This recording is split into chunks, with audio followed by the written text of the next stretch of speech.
If you would have told me 5 years ago this is where I'd be sitting with you, I would have said, I highly doubt that, but okay.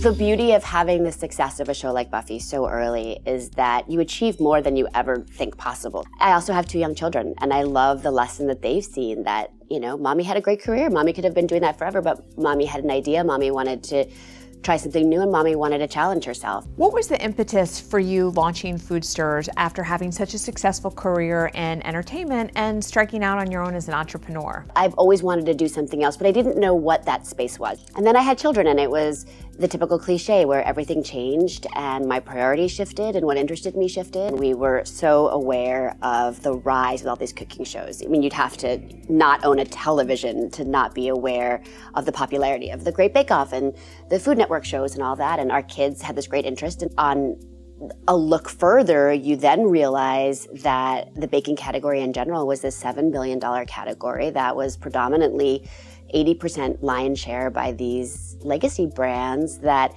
people had out of forced loyalty and wasn't something that I, as a modern consumer, would be interested in. You've talked a lot about the fact that fundraising was this big challenge and bigger than you anticipated.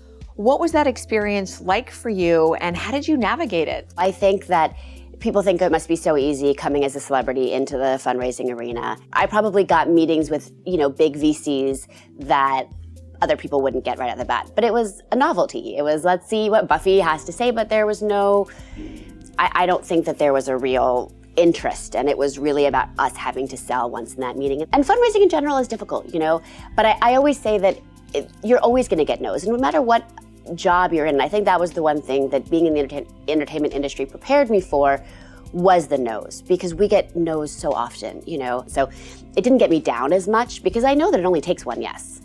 Was it ever frustrating for you because you had such success in one role and were so much part of sort of the cultural moments of the 90s, and as you've evolved and developed and are building new brands, was it hard for you to continue to be boxed within that? I mean, that's an honor, right? If you as an actor have a role that's indelible in those people's mind, and that as a movie or a television show that lives on, whether it's Buffy, whether it's Cruel Intentions, I mean, that's an honor. That's what you hope for as an actor. So yes, would you love to be considered more seriously? But I also hadn't earned that right yet.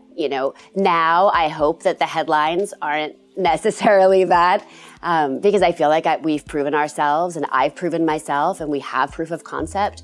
But in the beginning, whatever gets them to notice, right? It doesn't necessarily get you down as much, but was the rejection different for you, having, experienced a career where there are more no's than yeses often, but in a very different arena? Sure, there are times where it feels personal. Mm-hmm. There are times, definitely, and then there are times where you're less in your head and you said, well, it's not for them. And, at the end of the day, too, you want smart money.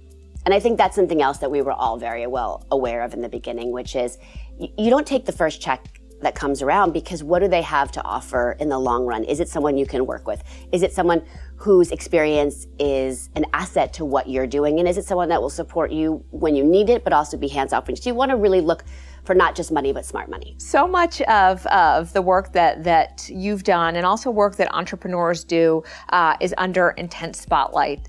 What advice would you give to others in terms of, silencing out the critics and knowing when to listen to the feedback? My husband and I always talked about that. And we always said, if you're going to believe all the good reviews, then you have to give the negative reviews the same equal amount of attention and authenticity. But I think the most important thing, and that I've learned through all of this, is surround yourself with people that are smarter than you. And that's my best advice, is to have those people around you that, can talk you off the ledge and can also, pick you back up.